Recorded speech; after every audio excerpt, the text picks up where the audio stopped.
Good evening, everyone. Thank you so much for joining us today. Today, we're going to be talking about Worth Township and the appeal process that you can do with our office.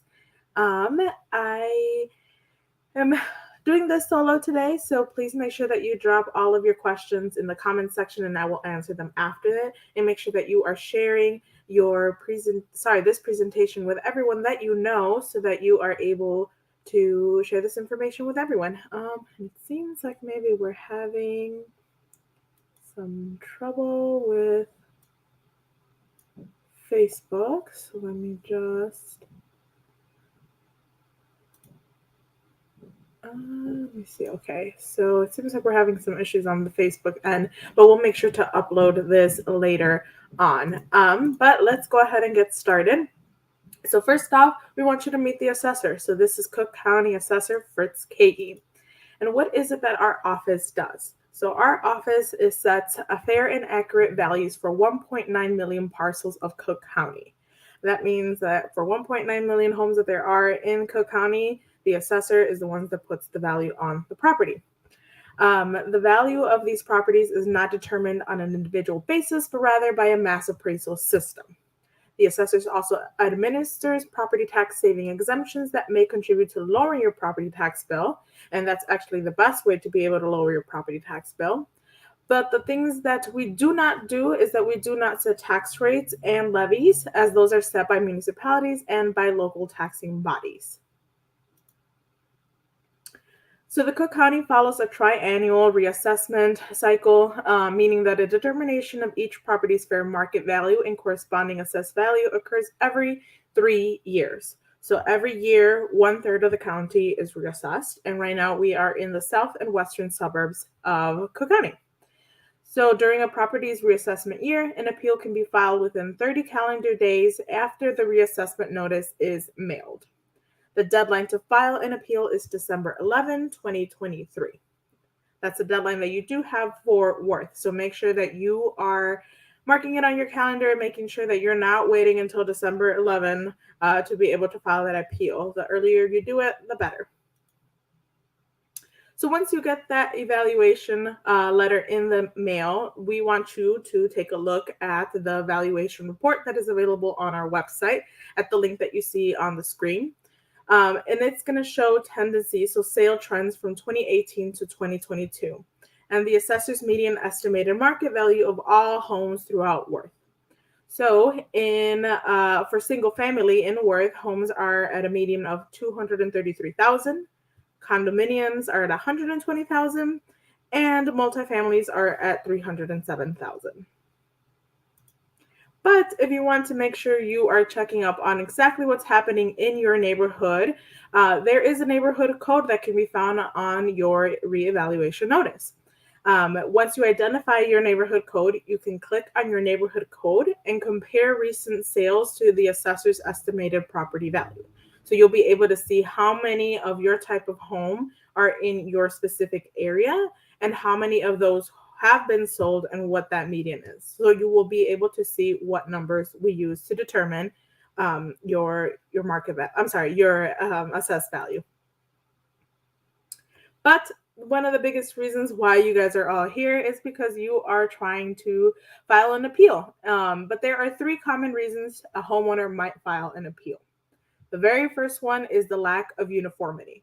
So lack of uniformity just means that your home is currently being assessed at $200,000 and your next door neighbors is assessed at $150,000.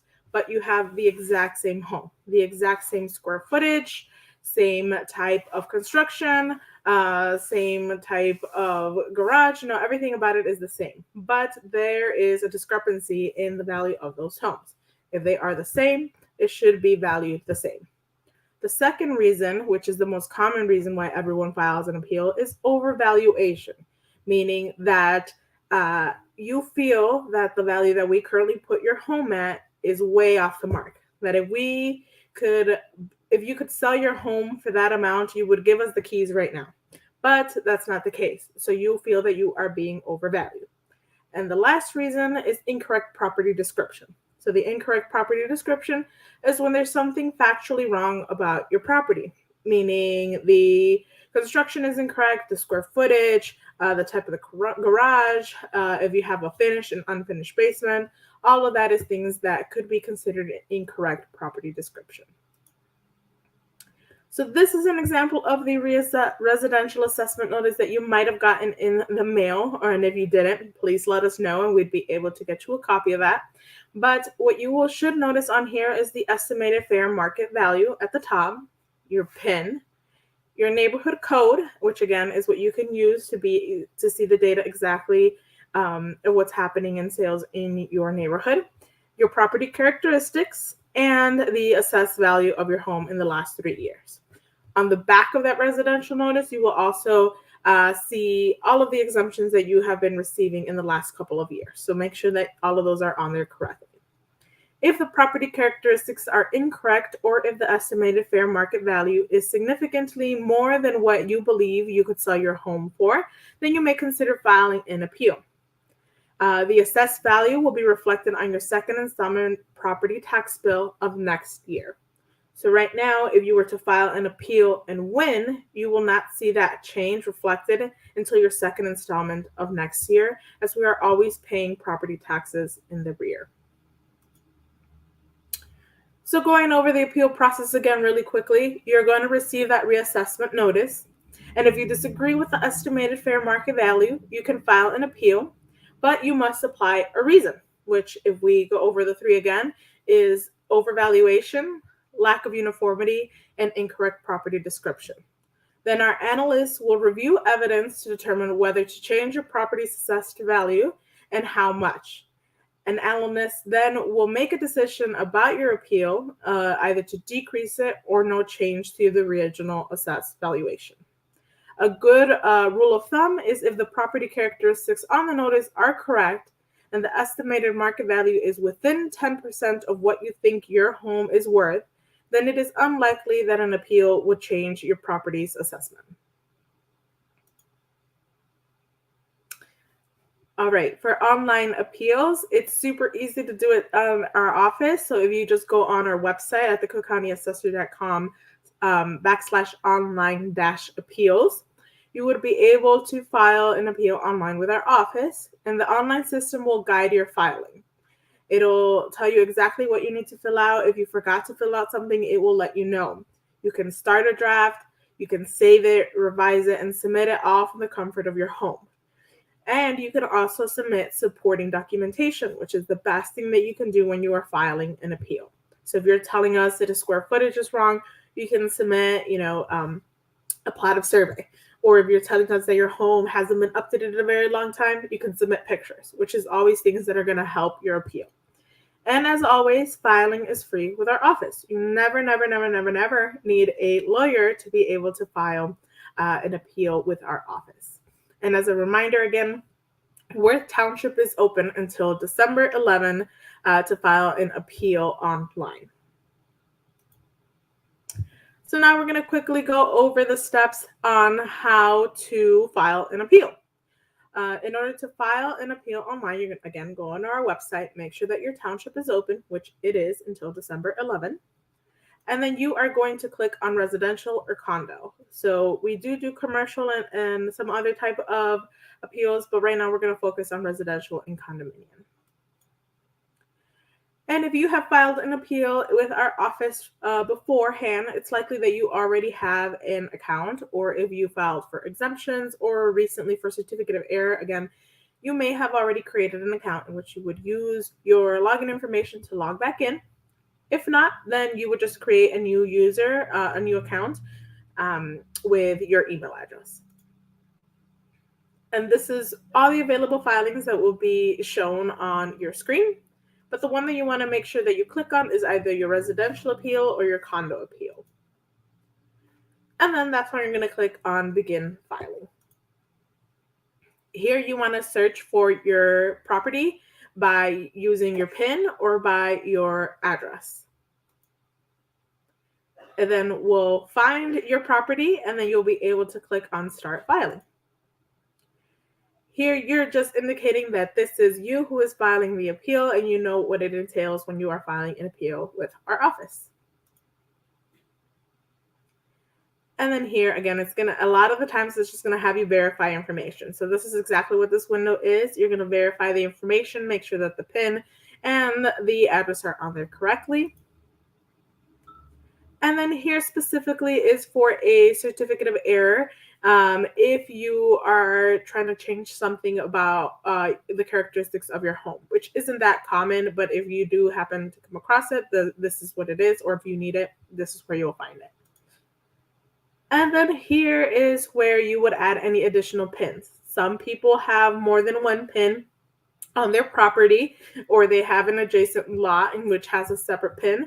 This is where you would want to include it.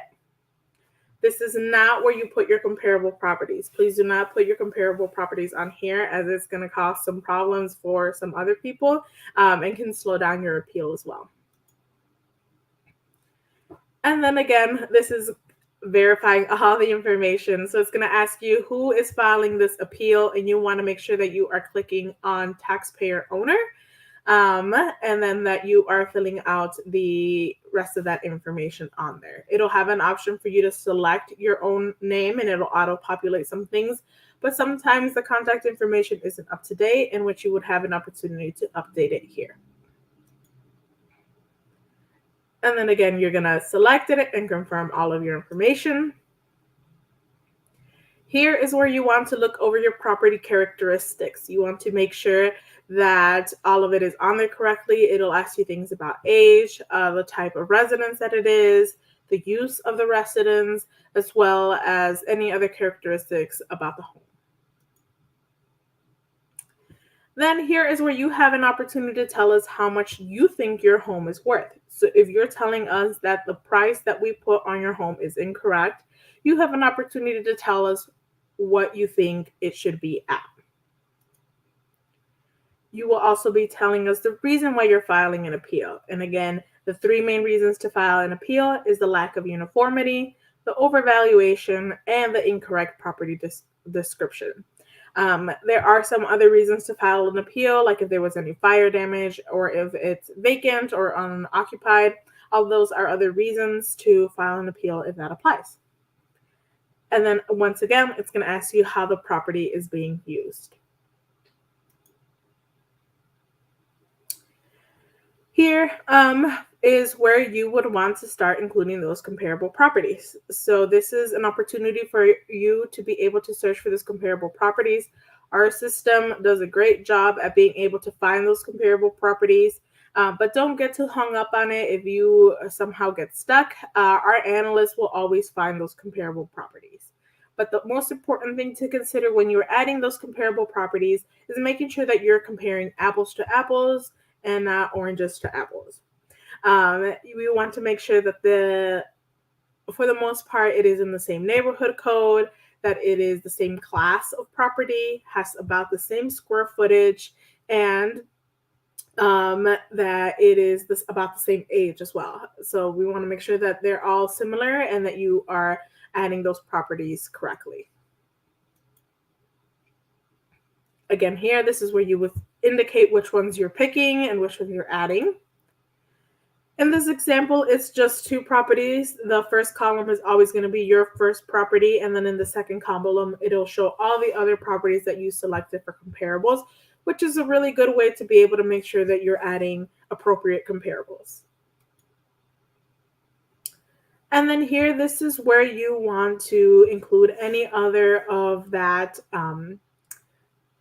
supporting documentation that you may have, whether that is in a narrative. So maybe you can't find any comparable properties, but that's because your house is super unique. That is an opportunity for you to tell us there. Or if you recently got an appraisal done, or if you wanted to add any type of photos, again, all of that would be able to be added here in the attachments.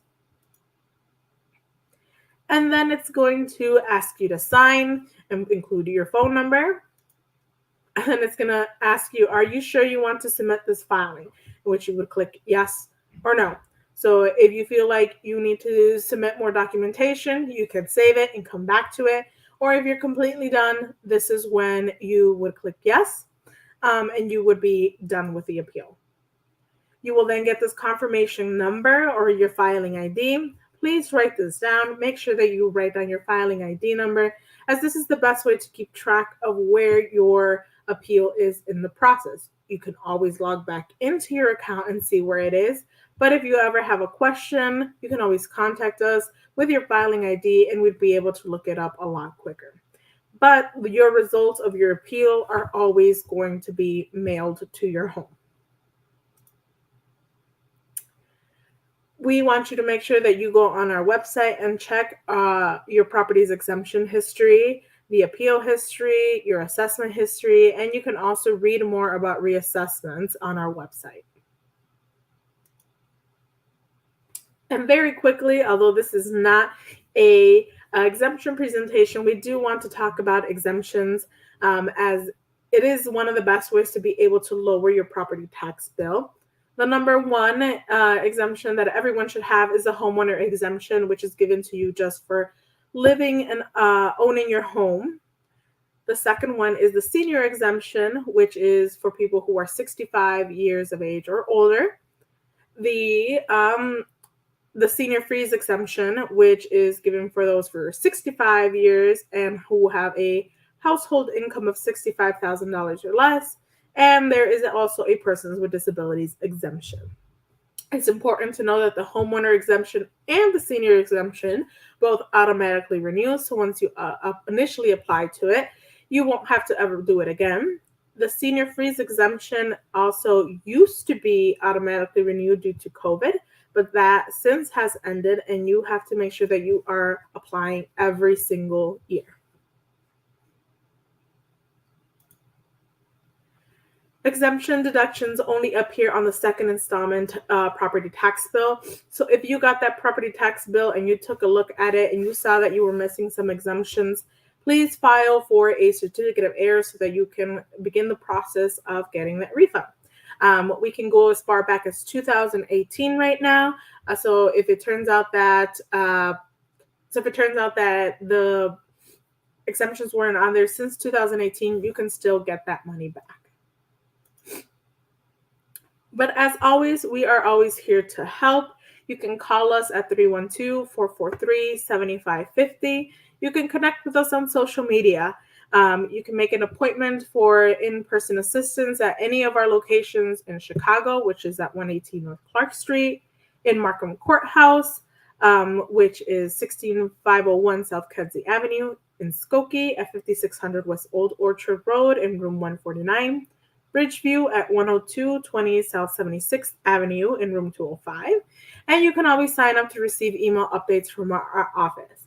Now, if you're not using your phone right now to view this live stream, you can easily grab your phone and scan the QR code that you see on the screen. It'll take you directly to our link tree, and the link tree will provide you all the links to all the information that you could potentially need.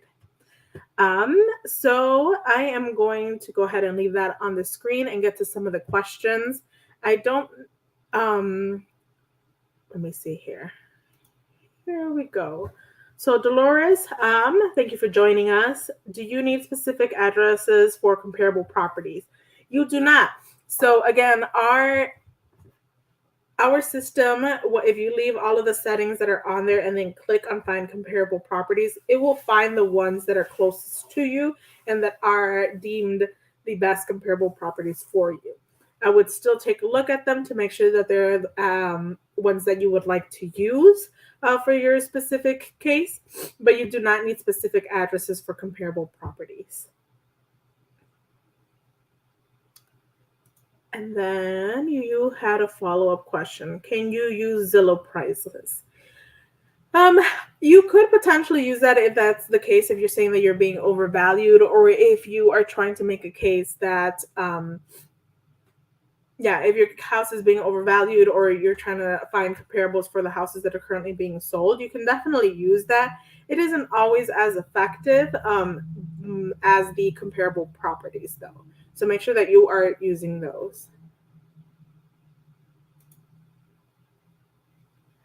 So Frank asks, will this video still be available after tonight? Yes, Frank, all of our live streams will be available on YouTube and as well as on Facebook. We will post it up there because I think we were having some technical difficulties on that end. But yeah, it'll always be available to view later.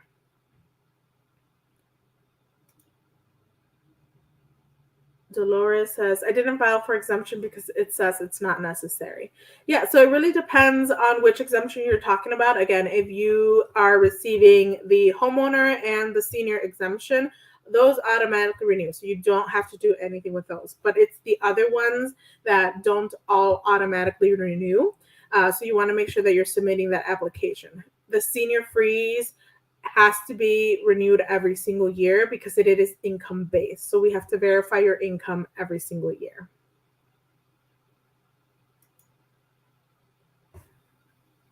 Dolores also says, I'm in California for 5 months. I'm not sure of address. Yeah, you don't have to be sure about the addresses or anything like that.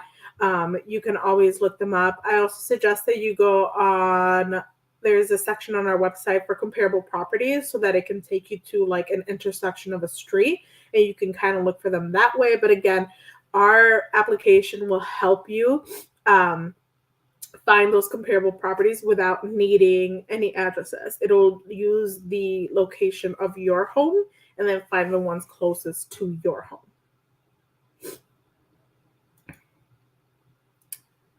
What's the long-time homeowner exemption? So that is a great question. The long-time homeowner exemption is a little bit of a mirage. It had good intentions when it was put into place, but there are 3 things in order to qualify for it. So the number one being that you have to live in your home for at least 10 years. So that's pretty easy. A lot of people live in their home for 10 years. The second one is that you have to have a household income of $100,000 or less. A lot of people are also under that.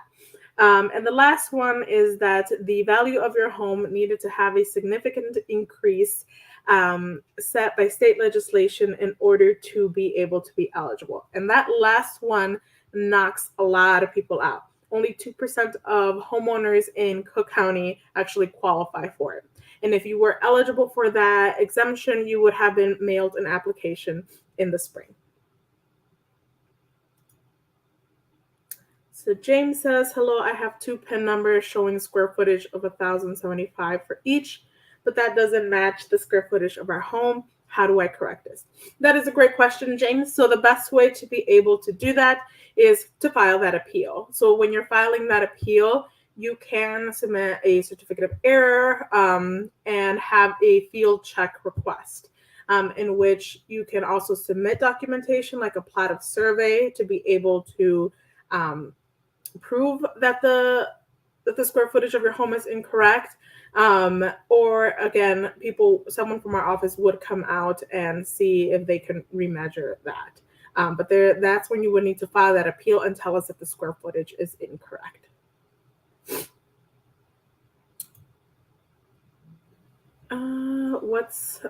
I mean not regular homeowner. I'm not sure what you mean by that question, Ralph.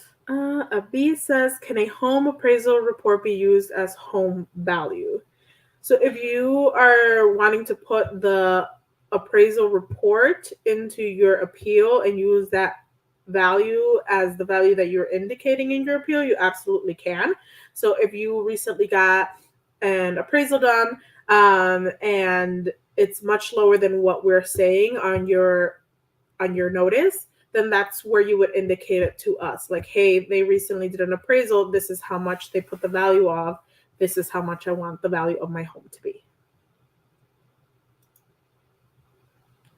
Does the number of bathroom impact assessment? I have been trying to get the number corrected for years. No, not necessarily. It really is more about the livable square footage. So the livable square footage is always what we use to base the assessment on.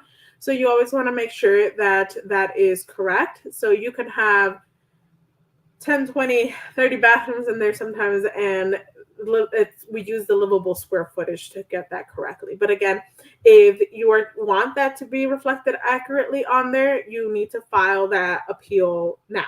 So there is a section on the property characteristics where you would fix that and get that number corrected. So right now is the time to do it as well. So Stephanie says, where would the homeowner exemption be on our second tax bill? So your second tax bill will look something like this. And where at the bottom, the bottom left-hand corner, you will be able to see all of those. So it'll say like total tax before exemptions, and then it'll list all of the exemptions below there. If there is a zero value on there, then it's likely that you did not receive it. That applies to all of them. So all of your exemptions should appear as they do on the screen. Now, again, for the homeowner exemption, you need to have living in your home January 1st. In this case, right now we're paying 2022 taxes, so you needed to have been living in your home January 1st of 2022. Nicholas says, when is the filing period or deadline for certificate of error, specifically homeowners exemption? So there currently is no set deadline to file those. You have quite some time to file for them, actually, because right now we go as far back as 2018. So as long as you get it in sooner rather than later, you will be able to see that money as a check pretty quickly. And again, there is not necessarily a deadline for it because it is available year round. It's just dependent on which year you're filing for. So again, right now you can file for 2018 through 2022 to be able to get that money back. I am a first-time homeowner. When we bought our home, it was assessed at $260,000. Now, 3 years later, it's at $320,000. How much can I expect my taxes to go up? So, this is a good question. We cannot always estimate if your tax bill is going to go up. An increase in assessment does not always mean that same increase in property taxes. There are a multitude of things that can affect your property tax bill. Things that are needed from the municipality to run, if there is a different tax rate in your municipality, if you live by schools or colleges, those are things that could potentially affect your property tax bill. And then also other things that we just don't know yet are like things like the state equalizer or, those things are things that could potentially affect your tax bill. But as to how much you can expect it to go up, it's kind of hard to say because there are certain numbers that we just don't know. Tina says, hello, can I file homeowner exemption if I bought my home last year in 2022? So Tina, it really depends on when you closed and when you bought your home in 2022. So if you bought your home in 2022 and you started living in your home January 1st of 2022, then you are eligible for it. If you closed, let's say, in March of 2022 and didn't start living in it until then you wouldn't be eligible for that homeowner exemption yourself until January 1st of 2023. So you would be eligible to apply for it next year for when we're paying 2023 taxes. However, that's not to say that you may not receive it. If you bought it from a homeowner who previously received that exemption, then it's likely that you are still receiving that exemption on there. So you would be able to verify that on your second installment bill. Oh, and I think I answered that one already. Excuse me. So Ellen says, when I start my appeal for Worth, it shows in red, open date 1/1/2023, close date 1/2/2023. Do I ignore this? I am not sure why that's showing up, but if it lets you file it, go ahead and file it. Anyway, I will make sure to let people know in our office know that that's what it's portraying. But you do have until December 11th of 2023 to file that appeal. Let's see here. Teresa says, when is the 2022 real estate assessed valuation complaint date? I was sent a form for the Board of Review. So is this appeal in addition to the one you spoke of earlier? Hold on, let me reread that. When is the 2022 real estate valuation complaint date? I was sent a form for the Board of Review. So, I think what you're asking might be when the deadline is. And again, the deadline for it is December 11th of 2023. Um, there are two different ways that you can file a appeal with two separate offices. So the very first step is our office. So you can file an appeal with our office until December 11th of 2023. But if for some reason you missed that deadline, you have the opportunity to file with the Board of Review as well, which is a separate office from ours to be able to file that appeal. So there are two different ways that you can file an appeal, or if you wanted to file two appeals, you definitely could do that, but you would have to wait until the Board of Review opens for appeals.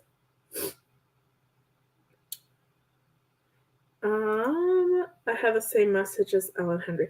Yeah, I'm not sure. There might just be a technical glitch on our end, which we do apologize for. Technology is great when it works, but again, I will let our people know on our end, and hopefully that will get fixed. But if it still allows you to file that appeal, I would say still go ahead and file it. Let's see, Dolores. The house next door to me is a twin, but it was rehab and made into two apartments with everything new. The value is much higher. Therefore, I don't want my house to be compared to that one. So that actually wouldn't happen, Dolores. Since that house was remodeled and it was turned into apartments, it would be classified differently. So, assuming you live in a single family home, those are generally class codes of like 203, 204 kind of thing. Meanwhile, apartments would be classified as 211. So they're not in the same classification. So they wouldn't be compared to your properties. And if they are for some reason, then that's when you would want to indicate that to us somehow. Teresa said, when will they post the date for the Board of Review? I'm not sure. I would suggest keeping an eye on it on the Board of Review website. They will always indicate it on there, or you can always give them a call as well at the Board of Review. Stephanie says, how do we qualify for the home improvement exemption? Would paying $4,000 for installation, post renovation count towards that? My house was a flip and now assessed at $90,000. So not all rehab home improvement stuff qualifies for it. I don't know all of them off the top of my list, but if you, off the top of my head, but if you visit our website at cookcountyassessor.com and you click under the exemptions, there is a little tab for homeowners home improvement exemption, and it'll list all the ones that qualify for it. But usually it's when you are trying to add some type of construction to it, like if you're doing huge projects. I'm not sure if insulation counts towards it though. But usually it's when you pull a permit for it. So whenever you pull a permit for anything with the city or with the municipality that you live within, we get notified, and then that will automatically apply on there. And the home improvement exemption, what it does is it kind of puts a temporary hold on the value of your home for a couple of years until you are done making the improvements on your home. And then after that, it goes back to its regular, it goes back to the new assessed value. Hopefully that makes sense. But again, all of that information about eligibility is on our website.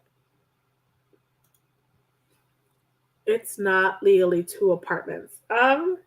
Well, if it is not legally two apartments, it could be that the classifications are the same. And if they are the same in that instance, what I would say is that if we are comparing them, you can let us know what's happening in that specific area, or like what's happening next door, so that we don't compare you.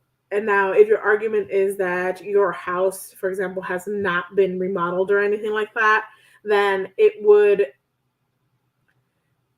need to tell us in your appeal. So if we are basing the value of your home and you think it's too high because your neighbors remodeled, so their property is being assessed much higher, what I would do is still file that appeal and say that your home is not worth the same as theirs because you have not made any improvements on your home.